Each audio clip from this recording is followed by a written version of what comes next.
Hey, welcome back to A Valid Answer with Scott and Marshall right here on kerncast.com. Every Sunday night at 5.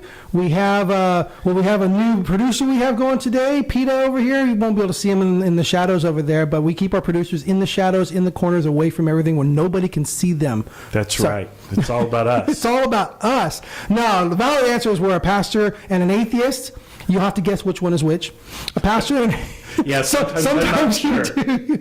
I'm sorry. The pastor and atheist come together and we discuss topics of the day, things going on in the news, religion, politics, left versus right. Last week, if you missed it, you need to go back and see it because we discussed one of the biggest divisive things in the history of mankind. We discussed Star Wars versus Star Trek. So I hope you guys caught that.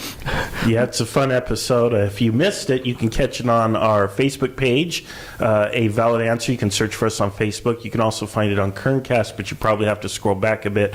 So again, connect with us on A Valid Answer on Facebook. Search for it, and you'll connect with us right there. Yes, find out A Valid Answer. That's perfect. How have you been feeling? This week I was a little bit under the weather.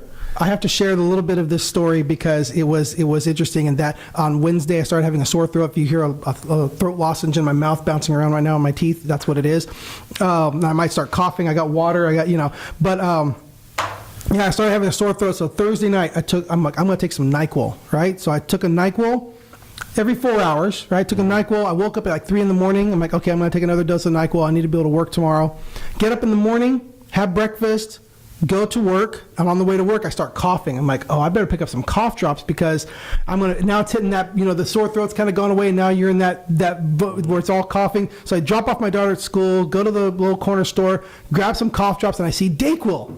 I'm like, okay, I don't want to take NyQuil in the daytime because it's going to make me drowsy. So I grab some Dayquil, get to my office, like 8 o'clock. It's been 5 hours since my last dose of Dayquil. Took a full dose of Dayquil, didn't think anything of it. Started feeling a little woozy. Because here's what I forgot. It totally spaced. At breakfast, my wife had given me a full cup of Theraflu. There you go. And I totally forgot. She poured the packet in the hot water, and my mind, I guess, remembered it as tea and didn't really think of it as Theraflu. And I totally forgot, and I realized at 8 o'clock in the morning, I double dosed on acetaminophen with a shot of Dayquil and a shot of... I saw this coming. Yeah. And, oh, man, I've never been one to take drugs. I've never taken drugs, but I was numb. It was like, wow, this is weird. I felt like there was a helmet on my head. If I leaned too far, I started getting... I'm like, so I just kind of...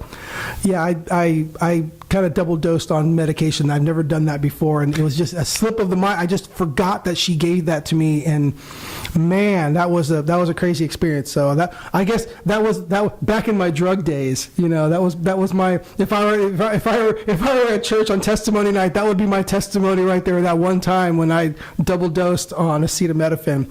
But no, we're not talking about drugs today. That was just a funny story that happened this week, and I had to share because it was just so dumb. It was just I didn't think of it, and it was just one of those things, right? No, I wanted to talk a little bit. I know the whole last week the whole Supreme Court Justice Kavenaugh and all that's been happening. You probably wonder why didn't we bring that up? Why didn't we talk about that and stuff? And mostly I want to get into what's happened in the aftermath in conservatives kind of rallying around this idea that it's dangerous to be a male in this society because anybody can accuse you of something, whether you did it or not.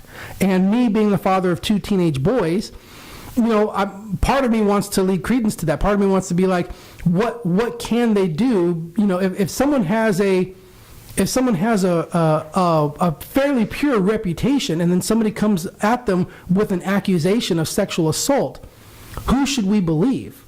What should happen? What defense, I just read an article this week of a person a couple years ago who, was accused. There was no evidence. The friends that were in the room said that they weren't doing anything. The guy he was suspended from college. All this action was taken before any evidence was ever presented. It was just a oh, you're the man, you must have done it, you're suspended, you're put off of the, and all this stuff happened before any evidence was ever presented. And 2 years later, when it all was done and his college career was wiped out and however much money he spent, defenders, it was found out, well, there was no evidence for it, and this person, and it's like, what do you... The case was dropped. Yeah, the case was dropped, but it didn't stop from messing him up and ruining him. It's just like... Well, he'd be entitled to civil damages, wouldn't he be? Probably so. I don't know the rest of that and how that's playing out. But even just, somebody comes and messes with my life or bashes up my car. Yes, I'm going to get. But ultimately, that's a lot to go through that you didn't have to go through. That was. But at the same time, I don't want to be on the side that is saying that I know there's another side to this. It's very easy for females to not come forward because of the shame associated, because of am I going to be believed, and I don't want to downplay what happens to victims, but I feel like there is in this one particular area, it feels like there is everywhere else the thing is you're innocent until proven guilty, except in this one area then you're guilty until proven innocent. And my argument comes from the perspective of strictly that perspective. I feel that people are trying to politicize it to become a gender thing, politicize it to become a thing about, well, it's men against women, and well, of course you're a man, you're not going to believe the woman, and well, you should always believe the woman. And I don't care if it's a gender. For me, it's not a gender thing. It's simply a innocent until proven guilty.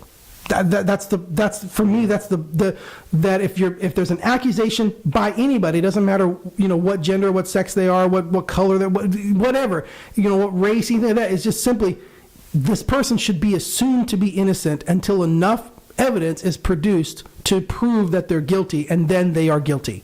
And I think we've in a lot of areas, we don't do that anymore. We just assume, oh, that person is guilty because of their skin color, because of their gender, because of whatever it is. There's an assumption of guilt before evidence is ever presented.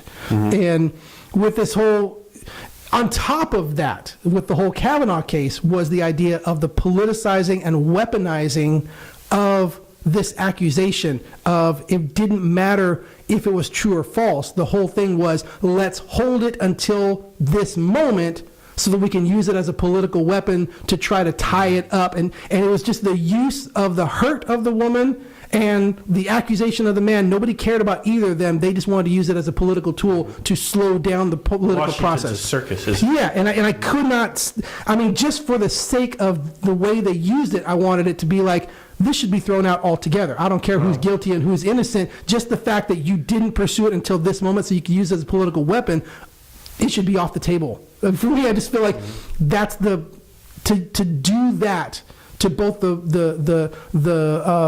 to both sides of the party, to drag them through that just as a political tool, really got under my nerves. Really got me angry at the whole process. And I felt like.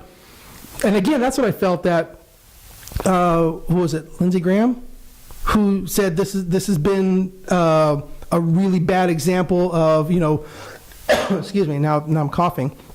It looks like you're going to have to do more talking right now because now I can't hardly talk because of my cough. But he was looking at it saying, this is the worst that I've seen in our parties and this chamber, and all this is a disgrace and all this kind of stuff. And I believe he was talking about the same thing I was talking about, which is the use of it as a political weapon. And it was turned around saying, oh, so if a woman comes forward, you think that's deplorable. And it's not what he was talking about. I felt it was the process of politicizing these things and turning it into something that is not, to where you no longer care about the victim or whether or not the person who's being accused is innocent. No, that's not even a consideration anymore. It's just what is the outcome come. So we want this, and everybody, screw everybody else and whatever happens to their lives. We want this political outcome, and that really burned me, and I haven't had a chance to discuss it with anybody, and I know it's not over, but that's where I was with that. I got to take a drink of water.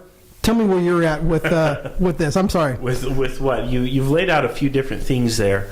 I could go down the Kavenaugh road. On that, I simply want to say his appointment was so political, it was bound to happen that somebody's going to throw everything they can at him because we're making political appointments to the Supreme Court, which personally I don't think we should be making. I don't like the idea of having partisan hacks on the court, neither liberal nor conservative. When a case goes to the Supreme Court, it literally should be a crapshoot as to how it comes out. In the status quo, we now know how every case is going to be decided before it even reaches the court, because we have so many hacks on each side of the court, and we know who's going to rule in favor and who's going to be against.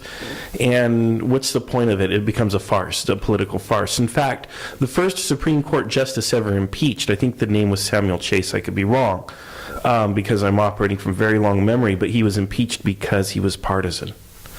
And of course now it's completely undone. So this is what's happened to our republic. Now, getting into the issue at hand, our topic today, I think, which is the issue of accusations and false accusations. Yeah.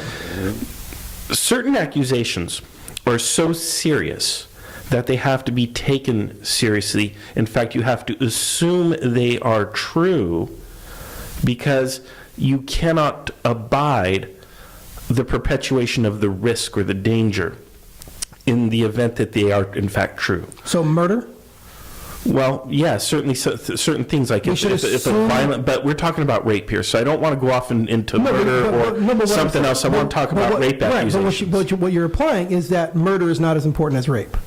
You're saying I'm not making any kind of valuation of one against the other. I want to talk specifically about sexual assault. Okay? Rape, molestation, so on. If somebody makes an accusation that is such a serious accusation... And that's what I want to challenge you on. When you're saying it's such a serious, you're saying this is more serious than murder. Or would your argument that you're making right now apply to murder cases as well? I don't even want to... Personally, I'm not even thinking about that right now. No, but I'm saying... And I think that's a red herring. No, it's not. No, you are using the word serious, but I'm demanding that you define the word serious. So, when something is serious, it demands immediate response. Okay, so now I'm making an equation. Would this also apply to a murder case, or would you not consider a murder case as serious as a rape allegation? Well, would you apply this to a murder case? A murder case would probably be handled a little bit differently. Why? Because it's a different crime, different type of crime. Serious. I'm not going to say. I'm not going to sit here and say that rape versus murder are somehow different on the scale. But you're presenting a scale by saying serious. You're the one presenting a arbitrary amount.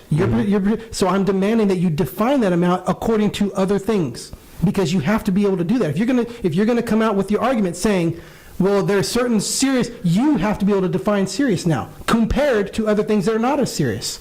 So you don't think? When do we apply? If it's not always innocent until proven guilty?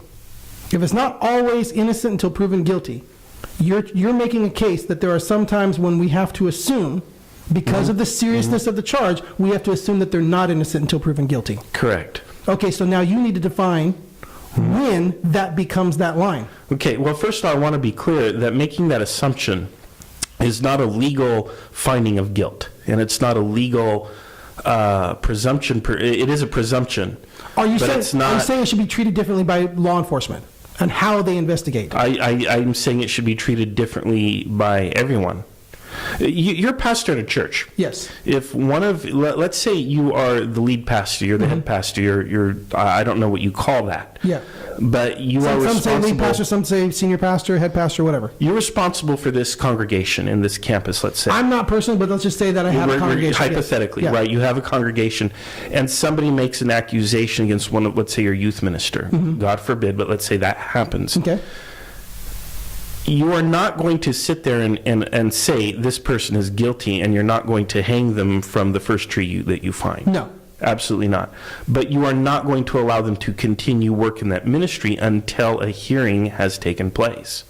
You are going to suspend that person from ministry, and you are going to send them home, and you are going to contact the authorities. So no, because that's assuming guilt automatically. But you have to do that because your congregation is your primary responsibility. You have to take care of the people. What if this person is in fact guilty? Allowing them to be in a situation where they can perpetuate further harm on others would be a greater breach of your duty than to suspend them and send them home and say, we're going to investigate and get to the bottom, and then we're going to deal with it from there. There would have to be I couldn't assume guilt. I'm not asking you to assume Yes, guilt, you are. but you That's an have to instant- act as though they are. No, you don't. Yes, you do. No, you don't have to act as You though have they're a guilty. duty to do so. No. So what if they are in fact guilty and you didn't act? No, that we will act. Okay, so when you say you'll act, how are you going to act? We're going to investigate and turn it over to the police and let the police, if the police come to arrest the person, then they come. That's the police's job. But an to do that. investigation could take weeks, even months. So are you going to allow them to continue in their day-to-day employment until that investigation concludes? If there's enough evidence being brought forward for the police to start an investigation, then yes, the police have started an investigation, and that is what makes the seriousness. Well, the police will now they're start an suspended. investigation once there's a report. If there were No, you didn't say that. Credible. You just said somebody came to us and made an accusation against this person. Correct. If they go to the police and the police find it credible to start an investigation, then yes, we will suspend based on the idea that now the police are investigating this. But just a person coming up and saying that, there would need to be more to start an investigation. The police would know, I'm not an investigator. I'm not. If one person comes up Right. and says this happens, I'm not qualified to say, is that true? Is you Exactly, which yes. is why you have to assume, suspend the person. No, I have to assume and that they're notify the innocent. authorities. You have to notify the authorities. They have to notify the No, authorities. you do. Well, as a reporting, yes, Yes, as a you reporting, do. I report. I Mandated reporter yeah, or not, mandated I think reporter. morally you have to be the one to report it because you are now aware of it. Yes, So I think you have a moral and civic I'm aware of responsibility. I'm aware of an accusation. Yes, precisely. But accusation, anybody can walk up. Anybody can walk up and say, "I accuse you of this." Mm-hmm. That's not going to make me take action. Well, If anybody, if the I'm not gonna- accusation is obviously incredible. Oh, so I'm supposed to know if it's obvious? No, Okay, no. Then, That- then that's- if you can't tell whether the accusation is incredible or credible, you have to act incredible or as though it's uncredible? credible. You have to act as though it's credible every single no, time. you don't, because that's you just said you but don't that's know. assuming guilt. No, when you take that action, that's assuming guilt over innocence. But in certain things- if I have no information, I have to assume innocence. But in If I have certain no things, information, I have to assume you innocence. have to assume guilt. It's just like when you're. That's not how it works. It's like when you're launching a rocket. You know, I was gone last Sunday, as folks should know, because I went to watch the rocket launch from Vandenberg Air Force Base. Now, if there is any kind of an anomaly, it does not necessarily mean that there is, in fact, a problem with the vehicle. But if there is any kind of an anomaly, if anything is just the slightest bit off, they suspend or even scrub the launch. And they have to because the risk of losing the space vehicle is too great to take even the slightest chance. I feel the and it's risk. likewise with people. When it comes to an accusation of assault or something like that, the risk of greater harm outweighs, which is why you suspend an individual and you allow an investigation to be conducted. And then based on that... When a legal investigation is started, yes, then you suspend. Well, there should be no separation of time from the information being brought to you and the initiation of an investigation, maybe a few hours, because you need the police to show up and make the statements. But there should functionally be, I mean, it's instant. It's immediate. It's an immediate response that you have an obligation to take. And you would say to the person who is accused, I don't believe you're guilty, but I'm going to treat you like you're guilty. because you have an obligation to do so. Because you have an obligation to do so. Now, you then allow the investigation to run its course. And if the person is innocent, thank goodness, you can restore them to their ministry or whatever it is that they're doing. And, you know, you say, I'm sorry that this happened, but we have to do this because there are times when they are credible. And we have to deal with those situations. We have to deal with that individual. Yes, and we deal with it in the investigative. But if somebody walks up to me and says, so-and-so did this, that's not enough for me to say, well, sorry, buddy, you're suspended because this one person said it. That's not enough. Because anybody can do that. Anybody can walk up and make an accusation. Right, they can. But think about this. Not too many people randomly make false accusations. I would imagine it takes a lot to make an accusation against another person. I mean, I can't imagine falsely accusing somebody of something they didn't do. That would be traumatic in and of itself. To be the accuser. Being the accuser cannot be easy. And so if a person is triggered to accuse somebody, something is definitely going on. Even if the person is innocent and they are making an accusation, something is going on. You know? And so at that point, you need to call for reinforcements. You need experts to come in and talk to the people and get into this, because that's the only way closure and healing is going to occur. Yes. You know, even if a person is going to make a false accusation, they are traumatized in some way that I personally cannot imagine. And I want that person to have help as well. According to the stats, and there's been a lot of stats thrown around in social media lately, according to the stats, only a tiny percentage of men are ever falsely accused. A large percentage, a double-digit percentage of women are in fact assaulted in some way during their lives. And in fact, it is more likely for a man to be raped or molested or harmed in some way than to be falsely accused. So given the sheer percentages, the disparity between, you know, the likelihood that somebody's done something versus the likelihood of a false accusation, I think you have to take every accusation as though it's serious. So because of the low percentage of how often it is. Right. Why don't you apply that logic to other things? But it's not just that alone. It's also the fact that the degree of harm, if you allow the condition or the circumstance to persist, the degree of harm is so substantial that you also have to act.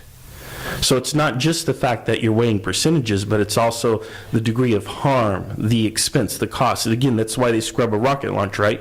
Because that's tens of millions of dollars that will be lost if there's a problem. Okay, so bringing it back to this particular case, I can understand. Which case, Kavenaugh? Yeah. Okay. Because I can imagine. I see somebody saying this person is in this position, and right now this is happening to this other person. We need to investigate it, and I can see that the seriousness of if you don't do something now, more harm could come.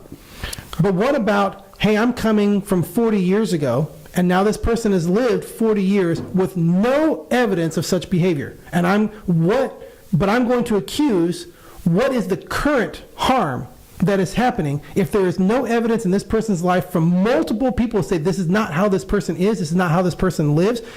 What is the current harm that says we have to stop everything because 40 years ago this person is accusing this person of an action that nobody else that this person knows sees this person doing and has ever seen this person doing in 40 years. What's the current harm? I'm of the opinion that our Supreme Court justices should not only not be partisan hacks, but also that they should be impeccable, which means nobody's impeccable. Well, there are people who are pretty darn close. And this guy was in that area. Well, I don't know, because Chief Justice Roberts has actually ordered an investigation following his confirmation. So Chief Justice Roberts has ordered, I think it's the courts in Colorado or wherever, they are conducting their own independent judicial investigation into Kavanaugh's conduct because there's been so many accusations there or what have you. Well, no, there's additional accusations from somewhere else, from where he worked. I don't know what's going to come of any of that. The reason all of this happens is, in fact, political. But you also have to consider when you are going to appoint a person who is so clearly a hack for the right, or if it were reversed and it was a hack for the left, you are going to get an extreme political response. So there's no question that the Kavanaugh hearings were politically motivated, that this was an attempt at political assassination. However, I also don't want to diminish the authenticity and the difficulty of Dr. Ford's appearance before Congress, because clearly something happened to her. It is very likely, in my opinion, I tend to believe her. Why a person would wait 30, 40 years, oftentimes there seems to be a trigger. And in this case, here's a person who did some harm to you, and now you see they're going to be elevated to the highest office, you know, in their field, in the land. That would trigger me too. You know, and that could be the case. What causes a person to stay silent? What causes a person to speak up many years after abuse has occurred? I don't understand. But certainly there are things going on in the heart and the mind of a victim that you and I do not quite comprehend, and I am sorry and sad, and I don't want to sit here and pretend to comprehend them. Yeah, that's why I cannot comprehend in my position what it would be like to go through that. And I don't want to be a person that is saying, you can't come forward years later when you I think we should remove statute of limitation from sex crimes, personally.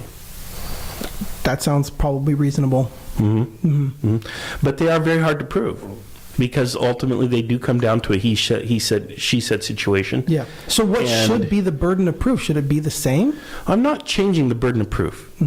There's no change to the burden of proof. We have a system of justice that seems to work very well. And if you report a crime immediately after it happens, the reward is you are more likely to see justice done. How do we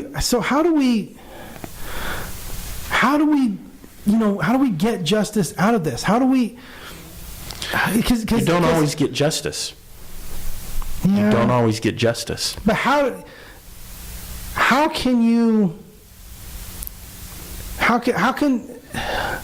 Well, there's the court of law and then there's the court of public opinion, and you can both matter. But you can easily ruin a person's life in the court of public opinion without any evidence, and I don't like that, because that can be done to me. Somebody can walk up to me and ruin me personally in the court of public opinion and have no evidence for it.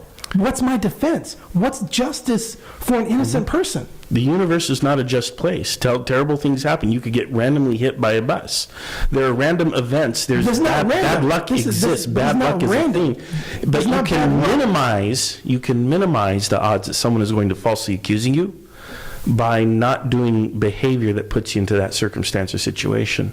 Now this comes down to, would you throw that advice the other way? Or would you be a sexist? If men do not engage in toxic masculinity, if they do not engage in rape behaviors, they are much less likely to be accused of rape. Now, this is not my belief, but using that same argument, if women didn't wear miniskirts and hang out at bars, they probably wouldn't be raped. You could use the same argument the other way. No, and I don't want it's different. Why is it different? The onus is on the man in this case. Why? Because he's a man? One of the most powerful images I actually saw it, I don't know if it was on social media or on a mainstream news website, and it was very compelling and shocking because a woman was completely naked and it was not censored in any way. And she was in public and she was at a protest and she was and painted across her body was turned into a billboard, was still not okay. And that was the most powerful thing I had ever seen, because here is a woman who completely naked, and guess what? Still not okay. There is no scenario where it is okay for a man to assault a woman. No. Ever. Period. No. Ever since. So at that point, all the power is in the hands of the man. But at the same time, there is no situation where it's okay to falsely accuse someone. I agree with you. So the arguments are still equal. No, because you're going down this line of sort of Puritan logic that a woman should dress in a certain way. I am not making that argument. Okay, good. And I led off saying I don't believe in that. What I'm saying is you said men shouldn't act in such a way so not to get accused. I'm like, well, if you're going to use that logic, then you can use that same logic and say women shouldn't act in such a way to put themselves in position. Well, that's what we've told women for thousands of years. Now I guess the bottom rail's on top. How do you like it? I mean, it's simply a reversal of the way it's been. But it never should be this way. Right, and it never should have been. You're right, it never should have been. So now that the roles are reversed, how do you like it? Oh, so two wrongs make it right. No, I'm saying the roles are in fact reversed, and it's a wake-up call. And you're smiling about it because, hey, it's a wake-up call. How does it feel? No, it's still wrong. Because a man who carries a cat by the tail, do you believe it's still wrong? Learns a lesson he can learn in no other way. Do you believe it's still wrong? Yes, it's wrong. Okay, good. But a man who carries a cat by the tail learns a lesson he can learn in no other way. And that's what's happening, because we as men have known that it's wrong to preach at women about their dress and to blame victims for what happens to them, and yet it has come to this to get us to empathize and think about the other side. This is what it's had to come to in our society. Well, we've carried a cat by the tail, now we're learning a hard lesson. Okay. So what's the solution? Well, I think the solution is because the to solution seems to solve be reparations. That's what everybody wants. No, we need to solve for toxic masculinity. We need to raise our children, our boys. We both have young boys. We need to raise them to respect women, and to respect other people. Okay, so define toxic masculinity. This idea that men have a right to a woman's body. That is the locker room talk thing, and that it's okay to, boys will just be boys. He grabbed your boob, but that's not molestation or rape. It's just boys being boys. Things like that. That's toxic masculinity. This idea that women somehow are entitled Nobody's saying that's okay. and are allowed to get away with certain behaviors. Yet this is what's happened in our society for decades. Men have gotten away with these kinds of behaviors up until now. Up until now. And we both know this is true. I agree with you. It's deplorable. I agree with you. But I'm just saying, who's teaching that that's okay? Who's telling their kids that that's okay? Our entire society has objectified women for many, many years, probably going all the way back to the beginning. And we have treated women like sexual objects. And we have compelled them to cover up and to not go out after dark and to not have that second drink or other things that we have told women. So it's just volume. No, I'm saying it's just volume. We haven't done that enough to men. We haven't told men enough not to treat women that way. Men can go to the beach practically naked, but women have to cover up. It's practically the opposite. Go to a beach and I dare you to go to the beach and actually measure the amount of clothing on a man compared to on a woman, and you will find that the men are much more clothed. I'm not going to go there, but anyway. But you would agree with me, on average. I'm generally fully clothed, so as not to scare the locals. But again, the idea that we don't believe people or take them seriously when they come forward with an accusation is another form of masculinity. And it's one of those things that we have to solve for in our society. We have to communicate to people that we're going to take it seriously when an accusation is leveled. And we're going to listen to the alleged victim. And we're going to investigate. And hopefully it's not a false accusation, because if it is, then the person levying the accusation is now going to be subject to some kind of penalty. There should be a penalty for that. Mm-hmm. But generally speaking... Is there, generally speaking? Yeah, I think legally there's recourse for a person who is falsely accused of a crime. Yes. You can certainly file a civil suit, and I don't know about a criminal suit or not, but I think there is a point at which it becomes an actual crime to do that. I'm sure it's against the law. There are little things we can do. For example, this whole idea that give me a hug, or this phrase really annoys me, where's my hug? And things like that. Or give so-and-so a kiss and do this. We oftentimes force ourselves, particularly with children, we force people into situations where physical contact occurs when maybe they don't want it. And a lot of times, again, that's cultural. Some families are very affectionate. They always exchange hugs and kisses, but not everybody's comfortable with that. So you have to teach about bodily autonomy. And so you may ask, you may offer or request a hug, but you also have to respect a person's decision not to do that. Things like that have to be taught, and they're not taught. If I do like this to you, you automatically feel a need to reciprocate, whereas maybe you don't want me touching you. Yeah. And it's okay for you to say no. And I can't get all bent out of shape or offended because you say no. I have to respect your bodily autonomy, and vice versa. On the other hand, we don't want to live in a society where you need permission slips to hold hands with your girlfriend, and nobody is proposing that. But I think that's conservative hyperbole, that we're going to need permission slips to hold hands or what have you. But you do need consent. Yeah. There has to be some kind of consent. So is there ever implied consent? I mean, yeah, I suppose that through, most of what we say is actually through our body language and so on. Yeah, certainly I think there's implied consent, but that consent is also revocable. Yes, absolutely. Just because a person says, yes, come on over, come on into my bed, a person can also say stop. Yes. They can revoke consent. So we have to teach this, particularly to our boys and to our girls. So is the initial action of not asking for consent when the person refuses, is that action bad of itself? I don't understand the question. I didn't follow you. So, holding hands. So they're dating, they're holding hands, they've been holding hands for a long time. The guy reaches for her hand, she's like, not right now. Is his reach that time without, if he was assuming there was consent, was that reach wrong? You can ask.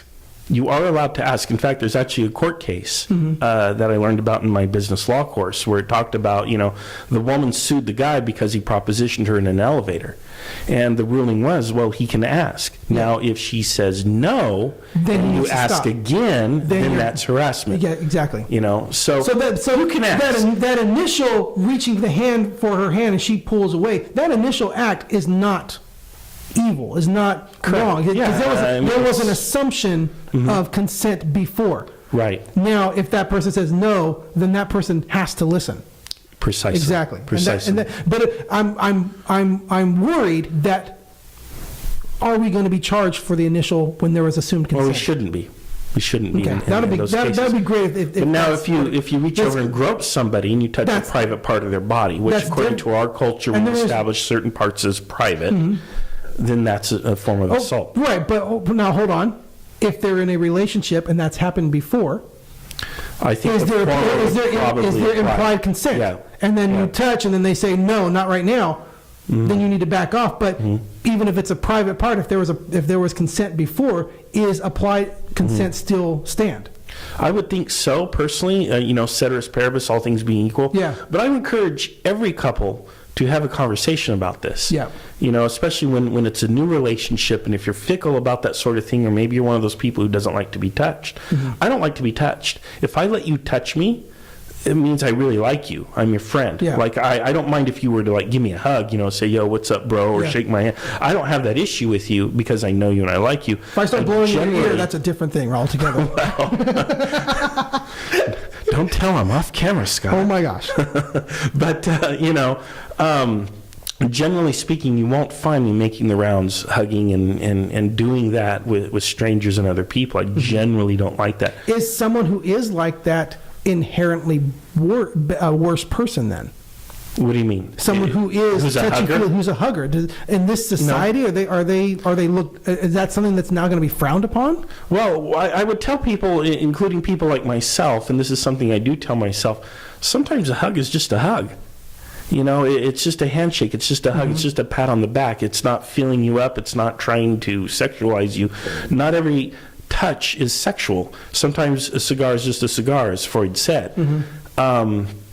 Still, if you have boundaries that you want respected, it's important for you to inform other people around you, especially since we live in a society where we don't normally talk about things like consent and boundaries, where it's kind of this gray area when it shouldn't be. So what about compliments?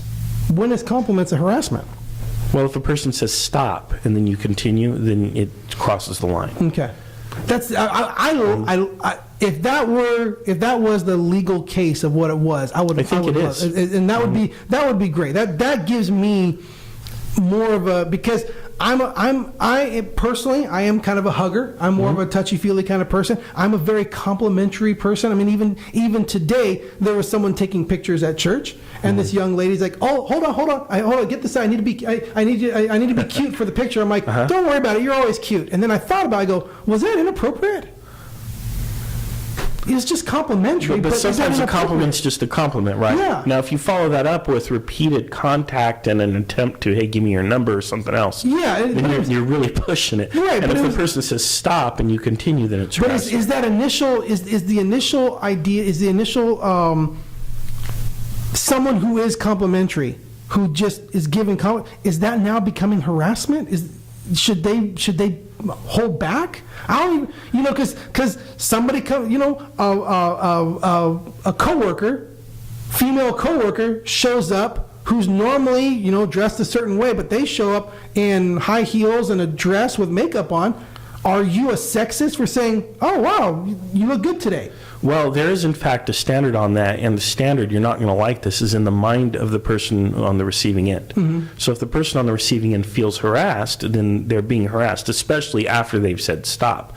That is why they teach you, particularly if you become, if you do management or anything, or in courses on sexual harassment, they teach you not to compliment the person themselves in terms of their body or physical attributes. You can say, I really like that shirt, it looks nice. You can say, I really like the job that you did. You really did a great job taking care of those customers, let's say. You can compliment people in that way, but you should not say, I really like your hair. That's pushing it, what they're saying. And if you want to keep yourself safe from any kind of an accusation or suspicion, then you want to avoid those types of compliments and make a different kind of compliment.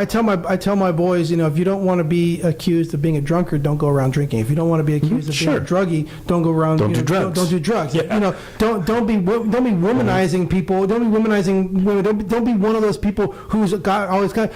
But now we're at the point where it's like, and if you don't want to be accused of assault, don't compliment people. You can compliment people, but it's a bummer. I don't really care personally for complimenting a person on their appearance anyway, because people are so much more than their physical appearance. I prefer to compliment things that people do. Right. I really like, I like the work that you do in the community. But at the same time, like I said, in that particular example, here's a person who doesn't normally dress up. Then they show up dressed up. Shouldn't you? That outfit looks really nice on you. Yeah. You can say that. I think that's reasonable. There's nothing wrong with this. Again, a compliment is often just a compliment. Yeah. Generally, most people aren't going to react to that, and they're not going to be offended by that. You would think so. When you see people who are offended, it's usually because there's a pattern of behavior that's triggered them to make the accusation. I'm walking up to a store, and I walk up, open the door. Oh, here's one. I'll open the door for them. They let them walk in front of me. They're suddenly offended. I mean, I just did you a favor. Most people aren't such snowflakes that they're going to accuse you of some sort of inappropriate behavior because you pay them a compliment. So, is opening a door for a woman now considered? Is it sexist? Sexist and what is it? The machismo or the masculinity, the toxic masculinity. Is opening a door for a woman toxic masculinity? No, I think opening a door for another person is just common courtesy, whether you're a man or a woman. Right. Chivalry is one thing, but if a woman opens the door chivalry toxic masculinity? No, I don't necessarily think so. Can it be seen that way in this society? Because if a lady is getting into my car, I will often open the door. That's just being courteous and chivalrous. If I'm on a subway and there's a woman standing and I'm sitting, I should stand up and let her sit. I'm going to give up my seat. I do that all the time. But is that toxic masculinity in this culture now? Why would I do that for a woman and not do it for a man? Well, again, that's chivalry, right? But again, chivalry isn't about sexualizing a person and getting them into a relationship with you or manipulating them. Right. Sometimes giving up your seat is just giving up your seat. But again, if there's a repeated pattern of behavior that a person starts to become uncomfortable with, yes, then you might get an accusation. I think that's absolutely a no questionable thing. Repeated. I'm talking about just I've never heard of a person prosecuted for what you would define as an innocent act. Okay, that'll be good. I've never heard of that happening. Never heard. Now, somebody might get offended. I know one person mentioned that she did a kindness for a person of color who came through the door, and the person of color was somehow offended by that. Some sort of racial thing, which certainly was not intended, but it was perceived in that way. And a lot of times people who are doing that have their own issues that they're struggling with, and you can only kind of feel sympathetic towards them. Yeah. Try to have some empathy and some understanding and walk the other way. Have nothing more to do with them because they've got issues that you don't want to touch. You want to unsubscribe to those issues. Yeah. I think ultimately coming down to it, no, I don't think it is that much, honestly, I don't think it is that much more dangerous for males in this society.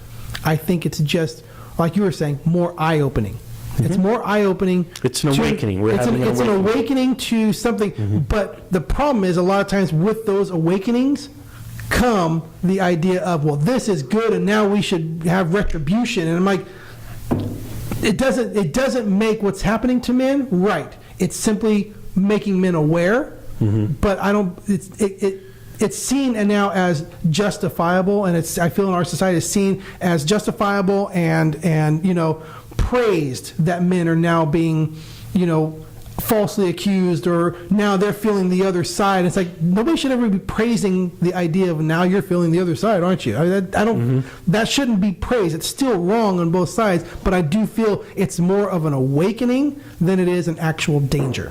The problem I have is it's come to this. It's come to the Me Too movement. It's come to a long string of accusations. I don't know how many celebrities we've seen fall from grace, not to mention political figures. It's come to this. Only certain political figures. In order to handle, no. Harvey Weinstein was a liberal. Franken, what's his name? The comedian who became a congressman or whatever. Al Franken was the name? Yep. He was also a Democrat. So I don't see any discrimination happening here on a political basis. It's not purely a political hit job. Yes, there's politics involved, but people, Kevin Spacey, I'm certain a liberal, and gay, accused by fellow male actors, of doing things. And I will warn you, if you are a person who has something like this in your past, it may come home to roost. And the only thing that we can do is take a lesson from what's happening, because there is something of a purge happening in our society right now. And it's not necessarily going to stop. Yeah. It will fade. But it's happened. There is now a new normal, and we have to raise up our children, both male and female, to live with the new normal, which is how it should have been since the beginning of time. Now it's a little different. I believe is and what was taught I like the difference. In chivalry. I believe that's what was taught in chivalry. It was, but women were still viewed in a different way. I'm not saying you shouldn't be chivalrous. I'm not going to argue that you should not be chivalrous, but I'm also not going to say we're going to go back where women are technically treated as property. That's I don't. Not chivalry. Well, if you want to go back to the feudal ages, women were, the marriages were arranged, especially among the nobility. But I don't think either of us is going there. No. So I don't want to go on that bunny trail. I'm just acting in like a man should treat a woman like a princess or a queen. Yeah, and I guess if you did that at all times, I think you'd be pretty safe. Yeah. But is that in itself a sexist remark? There are people who will argue that point. Yes, there are people who will argue it, but I have yet to meet a woman who will be offended if you pay for her lunch. If we act it out, that should keep us from accusations. If we actually act that out as men, if we actually act that out, that women, the Bible literally says, treat women like your sister. Young men treat young women as your sister. There you go. There you have it. It's right there. Like, they're your sister, as in Christ. I don't know. It was odd. I grew up with a sister who was handicapped and mentally disabled, so I don't know what you get picked on by your. I got picked on by my big sister. I still get picked on by my big sister. So what do you know? Well, what do you want to say to her? She's watching. No. I love you, sister. She had a birthday yesterday. Happy birthday! Oh, cool! And we're not going to say how old she is. No, but older than you. Yeah, right. Well, this has been a valid answer with Scott and Marshall, just talking about things that are coming up in society, and the views of a pastor and an atheist, or the differing views of a liberal I think more leftist and rightist, because now I'm having a different idea of conservative and liberal. That's more specifically talking about a specific. If you're a liberal or conservative, about a specific area, but left and right are still kind of more. Black and white issues, not so. We're both growing and maturing as we do this podcast, and we share perspectives and ideas. And I hope the same is happening for you out there who are watching. I hope you are also growing and maturing along with us. Yeah, so watch us every Sunday night at 5 right here on kerncast.com, Kerncast on Facebook, and find us on A Valid Answer at Facebook. It's A Valid Answer with Scott and Marshall, and we'll catch you next time. We might have a couple of future special episodes coming up in the future. So we'll be letting you know about that going forward. But until next time, catch you guys later. Thank you.